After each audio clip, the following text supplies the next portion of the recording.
बिस्मिल्लाहिर्रहमानिर्रहीम। अस्सलाम वालेकुम वरहमतुल्लाहि वबरकातुहू।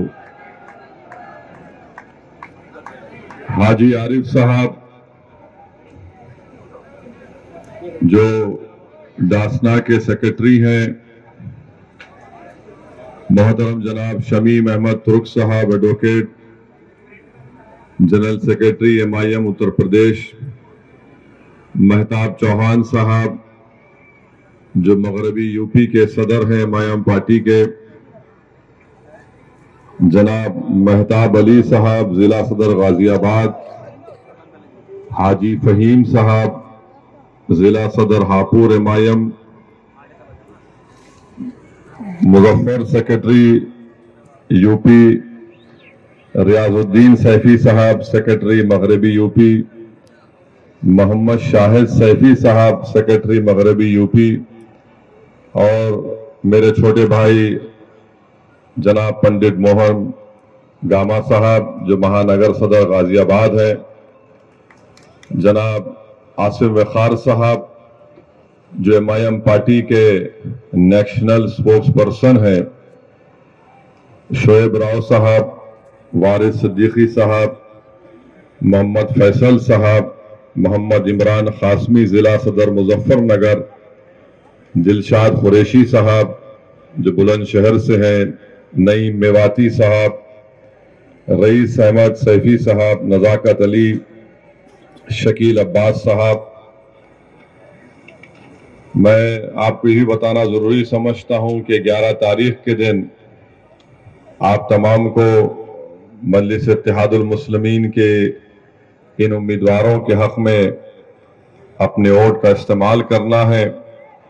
नगर पंचायत में हज्जन अंसार जो आरिफ अली साहब की वाइफ है, जो डासना से चेयरमैन के उम्मीदवार हैं, इमरान खान साहब, मोहम्मद नाजिम, मोहम्मद साबिर मवाना से, मोहम्मद मोनू साहब कोटोल से, और मेयर के जो उम्मीदवार हैं मोहम्मद अनस साहब मीरठ के, शहबाज मलिक गाजियाबाद से मेरठ के उम्मीदवार हैं, गुफरान नूर साहब अलीगढ़ से मेयर के MIM के उम्मीदवार हैं, सरताज अलवी साहब बरेली के उम्मीदवार हैं MIM पार्टी के। नगर पालिका में वकीला मुस्लिम कोनी से, दिलशाद पहलवान सिकंदराबाद से, रजिया बी बहड़ी से, मुबीन उर्फ कल्लू कुरैशी सियाना से, मोहम्मद मुशीर सिकंदराव से, महबूब सखफलिनी कमकरला से। तो आप तमाम से मेरी गुजारिश है कि आप MIM पार्टी के उम्मीदवारों को जो मेयर के हैं, नगर पालिका के उम्मीदवार हैं, नगर पंचायत के हैं, चेयरमैन के, उन सबको अपना वोट देकर कामयाब करें। और गामा साहब ने यह भी कहा कि जो हमारे 13 वार्ड के मेंबर्स हैं, नसरीन अंसारी साहिबा वार्ड नंबर 34 के, अंसार बानो साहिबा वार्ड नंबर 90 से, फिरासत चौधरी वार्ड नंबर 64 से, प्रिंस कुमार वार्ड नंबर 28 से, अकरम अलवी वार्ड नंबर 37 से, इस्लामती वार्ड नंबर 63 से, सलीम इदरीसी वार्ड नंबर 66 से, शहनाज मलिक वार्ड नंबर 44 से, एडवोकेट गुलिस्ता वार्ड नंबर 17 से जो पार्षद के उम्मीदवार हैं, दिलशाद अब्बासी साहब वार्ड नंबर 92 से पार्षद के उम्मीदवार हैं, साकिर अब्बासी साहब वार्ड नंबर 73 से हैं, और फरियाद साहब जो वार्ड नंबर 48 से परिषद के उम्मीदवार हैं। वहीं पर यहां से जो हमारे तमाम जिम्मेदारान हैं, हमारे दासना से मुजफ्फर अली साहब वार्ड नंबर 1 से, प्यार मोहम्मद वार्ड नंबर 5 से, फखरुद्दीन अब्बासी साहब वार्ड नंबर 14 से। तो मेरी आप तमाम से गुजारिश है कि आप इनके हक में अपने वोट का इस्तेमाल करें। और मैं शुरुआत में अपनी तरफ से मुरादाबाद देहात में कोरबा में एक सड़क हादसा पेश आया जिसमें 10 लोगों का इंतकाल हुआ, 5 लोग शदीद जख्मी हैं। मैं इन तमाम मरने वालों के लिए अल्लाह से दुआए मग़फ़िरत करता हूँ और जो लोग ज़ख्मी हैं उनकी जल्द से जल्द सेहत याबी के लिए अल्लाह से दुआ करता हूँ। मेरे अजीज दोस्तों और बुजुर्गों, मैं आपके दरमियान में दोबारा आया हूँ। जब असेंबली और विधानसभा के चुनाव चल रहे थे उस वक्त भी मैं आया था और मुझे अच्छी तरह याद है कि मैंने आपसे ये कहा था कि आप अपना वोट हाजी आरिफ के हक में इस्तेमाल करिए, समाजवादी को वोट मत दीजिए, क्योंकि समाजवादी पार्टी में इतनी ताकत नहीं है कि वो बीजेपी की कामयाबी को इस विधानसभा से और उत्तर प्रदेश में रोक सके। मगर आप लोगों ने फैसला लिया, मैं आपके फैसले की इज्जत करता हूं, उसका एहतराम करता हूं, मगर वही इज्जत और एहतराम के साथ आपको ये बात बताना जरूरी समझता हूं कि आपने तो समाजवादी पार्टी को झोली भर भर कर वोट दिया, मगर यहां से बीजेपी का विधायक कामयाब हो गया। तो मेरी आपसे बड़ी इज्जत और एहतराम से आपसे अपील है कि दोबारा आप इस तरह की गलती मत करिए। हाजी आरिफ आपके दरमियान में पहले भी खड़ा था, आज भी खड़ा है आपकी हक की लड़ाई लड़ने के लिए, और कल भी आपके खिलाफ अगर कोई नाइंसाफी करेगा तो हाजी आरिफ सबसे पहले सीना तान कर आपके हक के लिए लड़ेगा। तो 11 तारीख के दिन मेरी आपसे गुजारिश है कि मुत्तहदा तौर पर आप अपने के वोट का इस्तेमाल करिए, अपने वोट को ज़ाय होने से बचाइए, क्योंकि यहाँ पर सबकी कोशिश एक ही है कि हाजी आरिफ की कामयाबी को रोका जाए, मजलिस की कामयाबी को रोका जाए और बीजेपी को यहां से कामयाब किया जाए। जो लोग विधानसभा में के चुनाव में आपका वोट तो हासिल किए मगर बीजेपी को नहीं रोक सके, तो मेरी आप तमाम से फिर से ये गुजारिश है, इल्तिजा है कि आप अपने वोट का नुकसान मत करिए। लोग आएंगे आपसे मुख्तलिफ बातें करेंगे, झूठ को बयान करेंगे, आपको वरगलाएंगे और आपसे कहेंगे कि हाजी आरिफ ये मजलिस ये। मेरी आपसे एक ही गुजारिश है कि विधानसभा के चुनाव में आपने तो समाजवादी को वोट दिया, हाजी आरिफ को मजलिस का आपने साथ नहीं दिया, यह आपका फैसला है, मगर इस बार आप देख रहे हैं कि वही लोग दोबारा खड़े होकर वही दोबारा झूठ को बयान कर रहे हैं कि हम बीजेपी को रोक सकेंगे। याद रखिए मेरी इस बात को, अखिलेश यादव 2017 का विधानसभा का चुनाव हारे, बीजेपी सत्ता में आई। अखिलेश यादव 2019 का लोकसभा का चुनाव हारे, यहां से बीजेपी के बहुत बड़ी तादाद में सांसद मुंतखब हुए, जो दोबारा नरेंद्र मोदी को प्रधानमंत्री बनने का रास्ता आसान किया। 2022 में विधानसभा के चुनाव हुए, फिर आपके और हमारे दरमियान में आकर यह कहा गया कि नहीं नहीं बीजेपी को हम हराएंगे, हमारा साथ दो। मैं पुकारता रहा, मैं आपसे अपील करता रहा कि आप नहीं हरा पाएंगे बीजेपी को। मैं आपसे उस वक्त भी कहा कि कम से कम आप अपने वोट से अपनी एक सियासी लीडरशिप को बनाइए, अपने नेता को बनाइए जो जाकर नाइंसाफियों के खिलाफ आपकी आवाज बन सके, जो जुल्म के खिलाफ आपकी आवाज बन सके। मेरी आपसे गुजारिश है कि मेरी इन तमाम बातों पर आप आराम से गौर फरमाइए। मैं फिर से आपसे कह रहा हूं कि अखिलेश यादव में ना तो काबिलियत है अपने पिता की तरह, ना अखिलेश यादव में जज्बा है सेकुलरिज्म को जिंदा रखने का, मगर अखिलेश यादव और समाजवादी पार्टी में बार बार वो यही कहते रहेंगे कि आप हमारा साथ दो, मुस्लिम समाज हमारा साथ दो, दलित समाज हमारा साथ दो, तो हम कामयाब हो जाएंगे। आपने वोट दिया तब भी बीजेपी कामयाब हो गई। यकीनन बीजेपी को हराना है, मगर समाजवादी पार्टी उत्तर प्रदेश और दासना से बीजेपी को नहीं हरा सकती। अगर दासना से आज अगर कोई योगी आदित्यनाथ को, नरेंद्र मोदी के दांत को खट्टा कर सकता है तो उसका नाम हाजी आरिफ है। तो मेरी आपसे गुजारिश है कि आप अच्छा फैसला लेकर हाजी आरिफ को और एमआईएम पार्टी को कामयाब करिए। आज अखिलेश यादव का मामला आप देख रहे हैं कि मुझे अभी बताया गया कि मीरठ को गए थे और मीरठ में कहां पर कैंपेन करते हैं, जो पूरा का पूरा उस वार्ड में जाते हैं जो अल्पसंख्यक समाज मुस्लिम बाहुल इलाका है। अखिलेश यादव से वहीं पर कैंपेन करने के लिए जाते हैं और जब वहां पर गए तो अखिलेश यादव के मुंह के सामने खड़े होकर मीरठ के उन गयूर लोगों को मैं सलाम करता हूं जिन्होंने अखिलेश यादव के सामने खड़े होकर उनके मुंह पर कहा कि मजलिस इत्तेहादुल मुस्लिमीन जिंदाबाद, मजलिस पार्टी जिंदाबाद।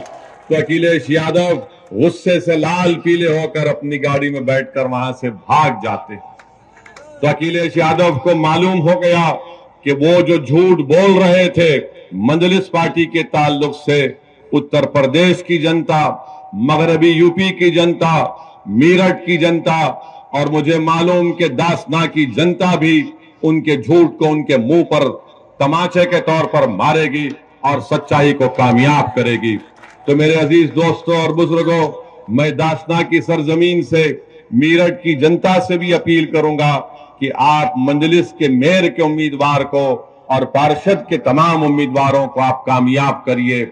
मैं मीरठ की आवाम को बता रहा हूं कि आप हरगिज इस बात का ताज्जुब मत करिए कि अगर आप अपने के कोर्ट का सही इस्तेमाल करेंगे तो मीरठ से मजलिस का मेयर बनेगा और हम एक तारीख को रकम करेंगे। वहां पर समाजवादी पार्टी हो, बीएसपी हो, इनमें अब दमखम नहीं रहा बीजेपी से मुकाबला करने के लिए। आज अखिलेश यादव 2024 के लोकसभा के चुनाव के लिए कभी हमारे तेलंगाना के मुख्यमंत्री के साथ बगल में बैठ जाते हैं, तो कभी बंगाल में ममता बनर्जी के पैरों के पास बैठ जाते हैं, तो कभी नीतीश कुमार के सामने अपना सर झुका देते हैं। अरे याद रखो 2024 में अगर बीजेपी को हराना है तो तुमको बीजेपी को उसकी हिंदुत्व आइडियोलॉजी पर हराना पड़ेगा। अगर अपोजिशन के लीडर मिल जाएंगे इससे कुछ फायदा नहीं होगा। फायदा उस वक्त होगा जब यूपी की जनता को बीजेपी के खिलाफ खड़ा कर दिया जाए और उनसे कहा जाए कि बीजेपी आपको नौकरी देने में नाकाम साबित हुई है। बीजेपी नौजवानों का मुकद्दर बेरोजगार बनाकर रखती है। जब हम यूपी की और भारत की जनता को ये बात समझाने में कामयाब हो जाएंगे कि नरेंद्र मोदी प्रधानमंत्री जरूर बन गए मगर महंगाई को रोक नहीं सके। आज गरीबी बढ़ रही है, बेरोजगारी बढ़ रही है, आज जनता के पास पैसे नहीं है अगर उनके बच्चों को स्कूल में तालीम दिलाने के लिए। आज गरीब इतना परेशान है करके घर में अगर कोई बीमार पड़ जाता है तो उसको कर्जे लेकर अपने दोस्त या अपने रिश्तेदारों का इलाज करना पड़ता है। ये सब के सब जिम्मेदार बीजेपी के प्रधानमंत्री, देश के प्रधानमंत्री और उत्तर प्रदेश के मुख्यमंत्री का मामला रहा है।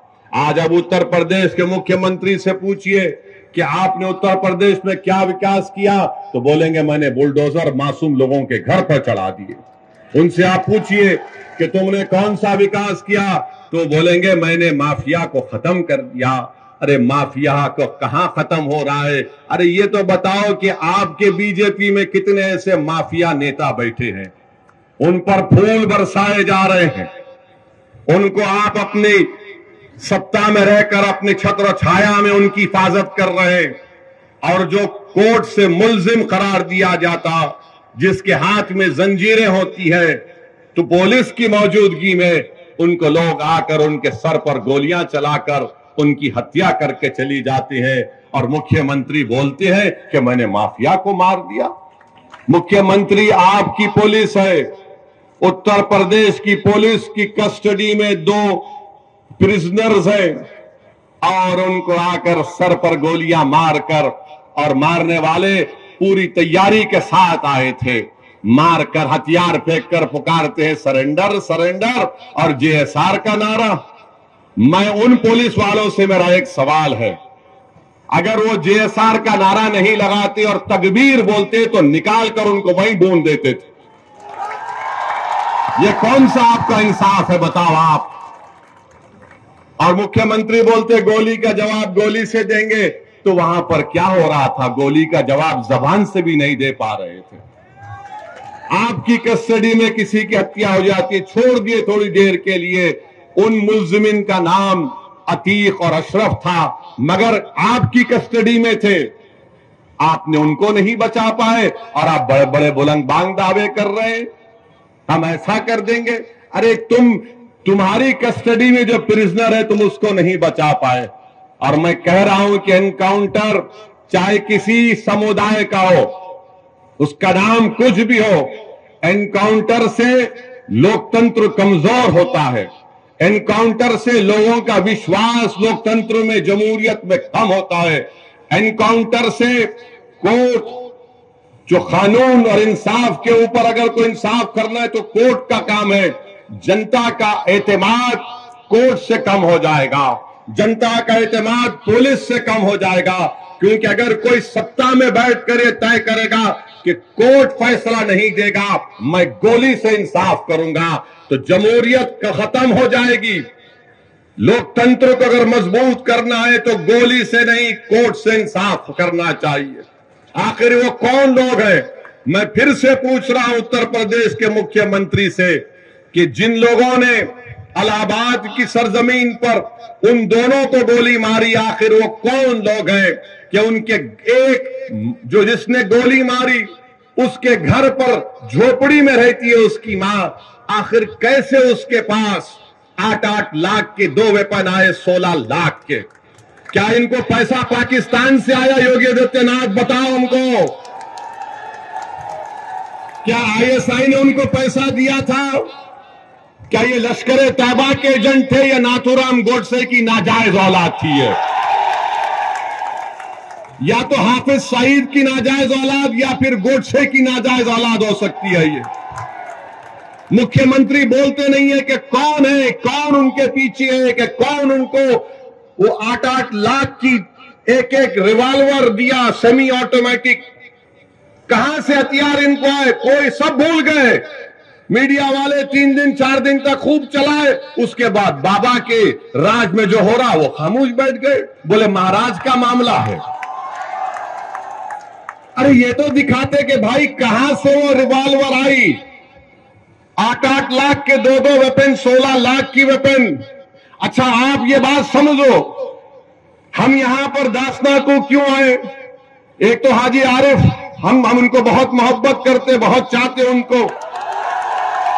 दूसरा हमारा आने का मकसद यह है कि हम पर जो लोग गाड़ी पर हमारे पर गोलियां चलाए थे वो भी हमारे पीछे चल रहे थे। यहां पर यहीं पर टोल गेट पर गोली चलाए तो हम सोचे कि अगर नहीं जाएंगे तो वो नाथूराम गोडसे की औलाद, वो दोनों को लगेगा कि डर के नहीं आया हो ऐसी।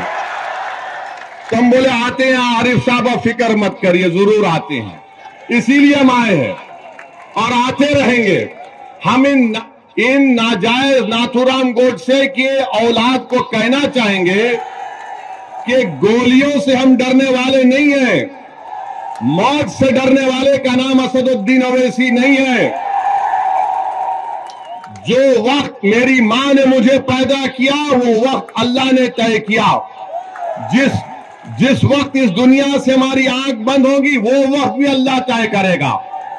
और अगर अल्लाह हमारी जिंदगी में शहादत लिखा है तो अल्लाह का लाख लाख शुक्र कि हम मौत अगर जिंदगी में आ जाए और शहीद बन के जाएंगे तो इससे बढ़ के इनाम इस गुनाहगार को क्या मिल सकता है?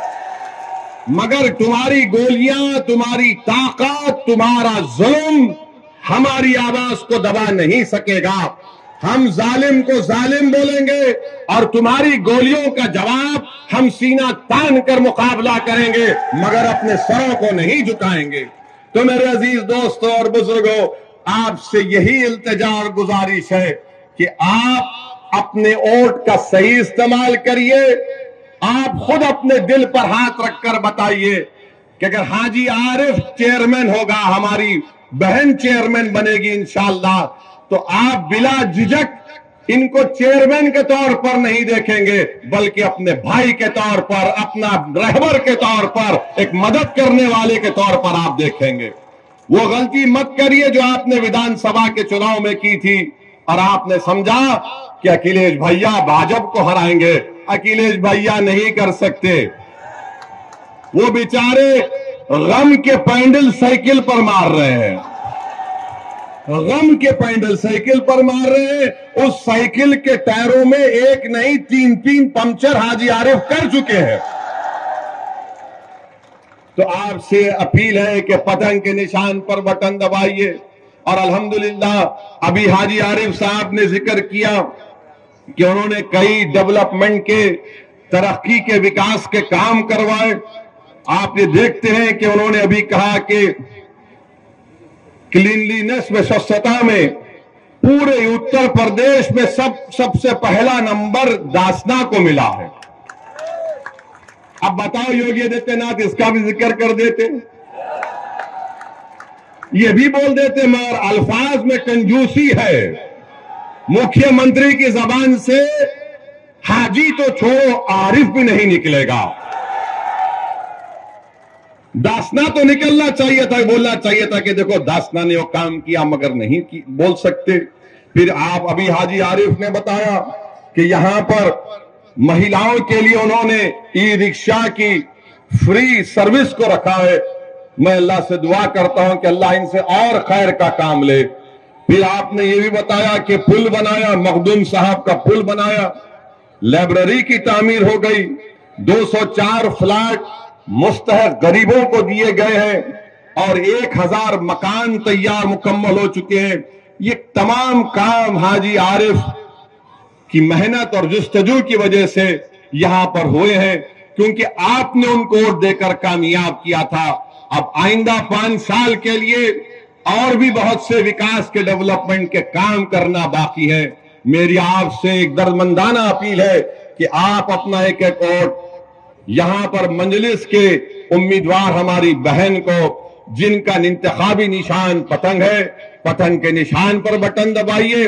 रहा सवाल उत्तर प्रदेश के मुख्यमंत्री का, मैं फिर से कह रहा हूं कि आप धर्मगुरु भी है, आप योगी भी है और आप एक नेता भी है। क्या आपको ये जेब देता था कि असेंबली में खड़े होकर आप बोलते कि हम मिट्टी में मिला देंगे? देश के सबसे बड़े प्रदेश के मुख्यमंत्री है और अखिलेश यादव को बोलकर कह रहे हैं कि मिट्टी में मिला देंगे। हाँ, अगर आप बोलते अखिलेश यादव तुम्हारी पार्टी को मिट्टी में मिला दूंगा तो हम भी बोलते आमीन। मगर किसी व्यक्ति को मिट्टी में नहीं मिला सकते आप, चाहे वो किसी समुदाय का हो। जो ऊंचे पद पर बैठता है उसकी जबान से इस तरह के अल्फाज निकलना, और ऊपर से उत्तर प्रदेश के मुख्यमंत्री और उनके अतराफ के दोस्त और खास तौर से उनका जो समुदाय है वो कहता है कि 2029 में बाबा दिल्ली जा रहे हैं।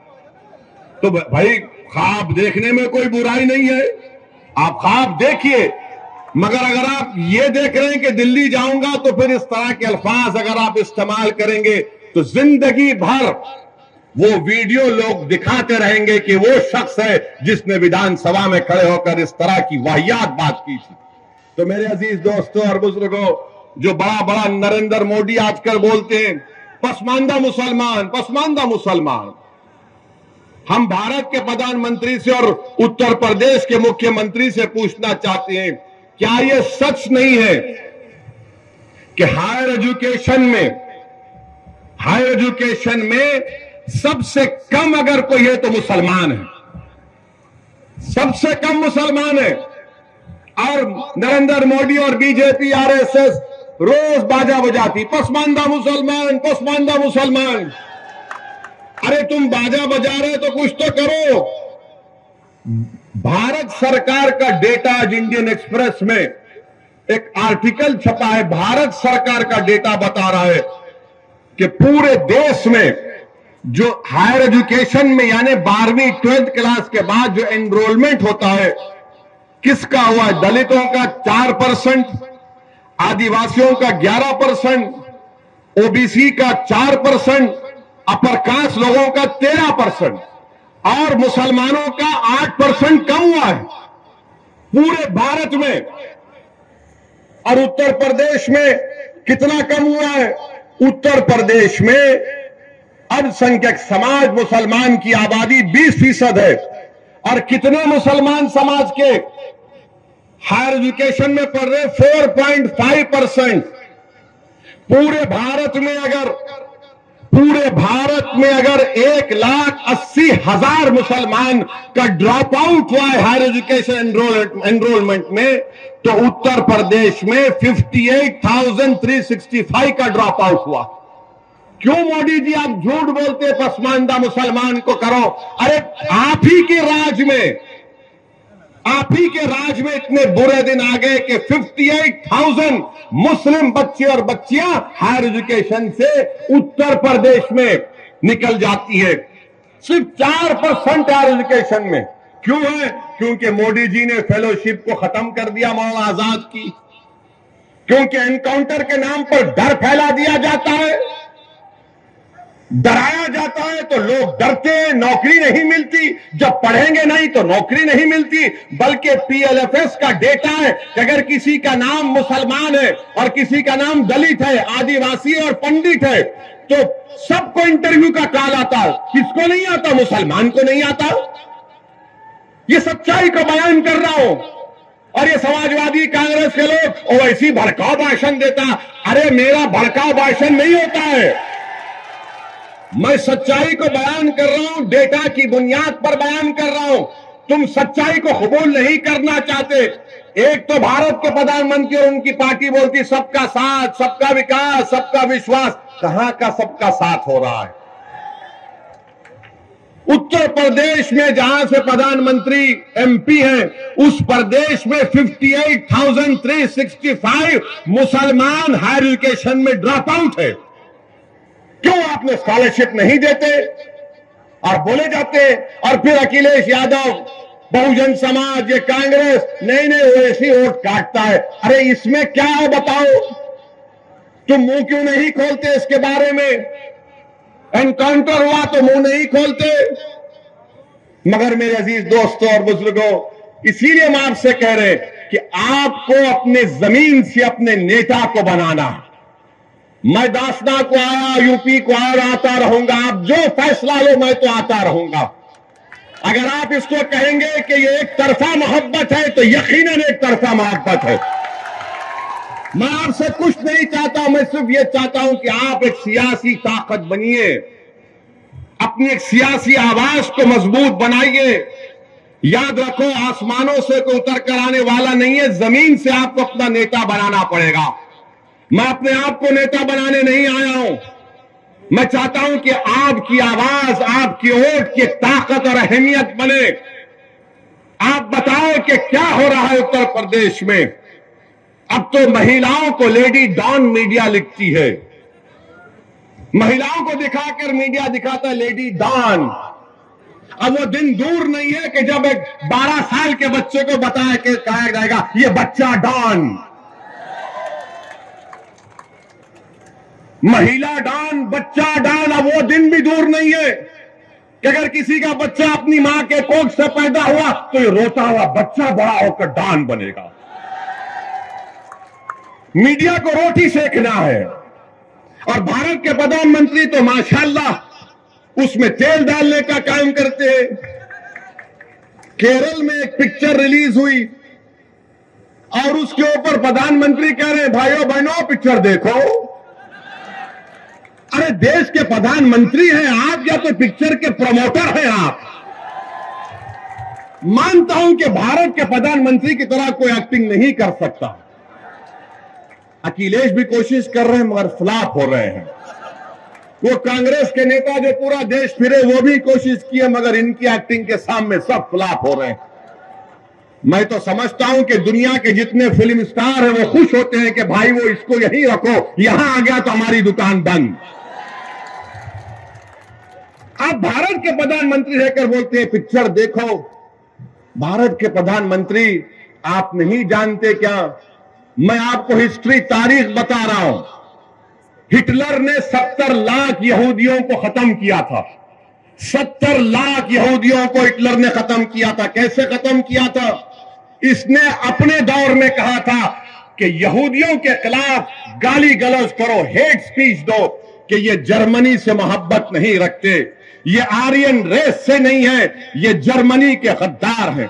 फिर हिटलर ने क्या किया, पिक्चर बनाना शुरू किया। 1940 में हिटलर ने पहली पिक्चर बनाई थी यहूदियों के खिलाफ। उसका जर्मन लैंग्वेज से अगर ट्रांसलेशन तर्जुमा करेंगे तो उसका पिक्चर का नाम था द इटर्नल जू। उसमें क्या दिखाया गया, ये यहूदी जर्मनी के गद्दार हैं, ये जर्मनी के अंदर घर के दुश्मन है।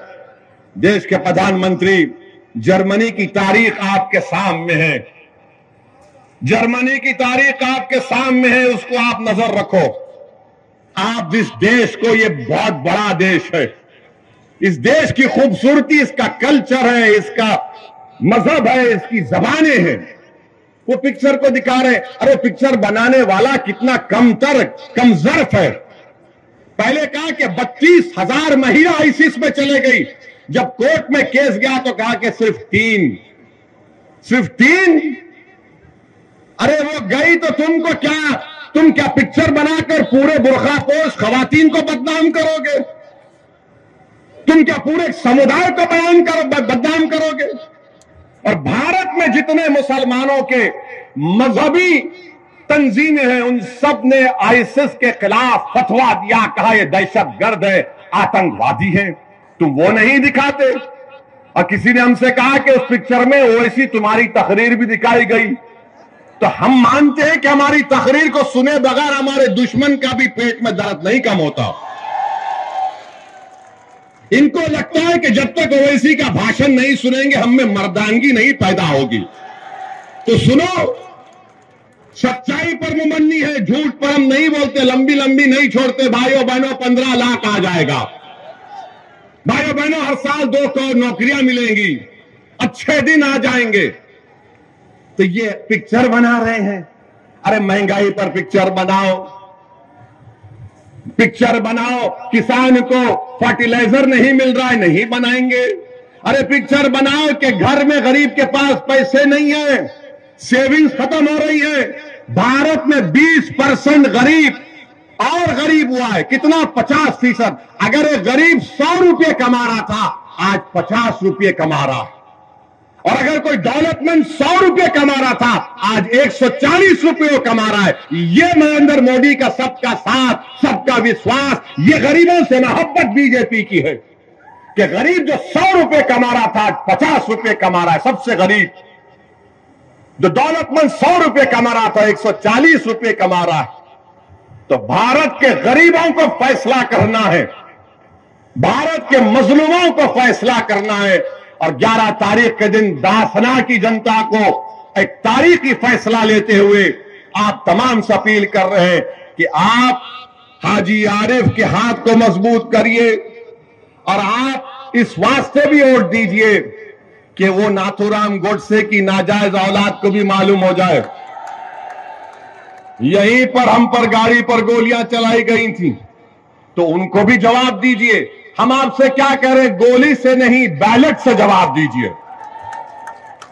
और हम उनकी गोली का जवाब जबान से देंगे, उनकी हर गोली का जवाब अपनी भाषण से देंगे, संविधान से देंगे, तूफान खड़ा कर देंगे इंशाअल्लाह ताला। तो 11 तारीख के दिन सुबह सुबह निकलिए, एक होकर यहां से हाजी आरिफ को कामयाब करिए, बीजेपी को शिकस्त दीजिए, बीजेपी को हराइए। ये समाजवादी और बहुजन समाज पार्टी बीजेपी को कामयाब करवाना चाहती है, अपने इत्तेहाद को कमजोर मत होने दीजिए। हमारे दिलशाद हमारे इनके भी खड़े हैं, गाजियाबाद से इनकी वाइफ मेयर की कैंडिडेट है, इनके भी हक में आप दुआ करिए और डालिए। बहुत बहुत शुक्रिया। अस्सलाम वालेकुम।